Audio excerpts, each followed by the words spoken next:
ছবি এবং কাক এবং ফিল্ম মেকার সম্ভবত ভূমিকম্প আগে টের পায়।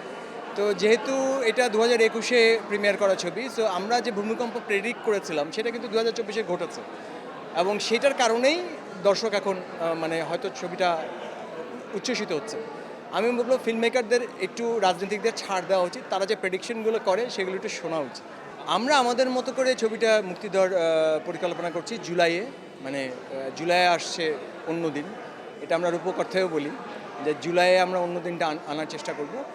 আর এটা দলিল হিসেবে আপনি যেটা বলছেন যে এটা অবশ্যই মানে এটা একটা সময়ের দলিল তো বটেই, একটা সময় আমরা যেটা পার করেছি, একটা ক্লস্ট্রোফোবিয়ার মধ্যে আমরা পার করেছি, সেটারই তো রূপক রূপায়ণ এই ছবিটা, যে একটা জায়গায় মানুষ আটকে আছে, সে বেরোতে পারছে না, আবার সেখানে থাকতেও পারছে না। সে আমাদের রাষ্ট্র ব্যবস্থা তো অনেকটা সেরকমই ছিল।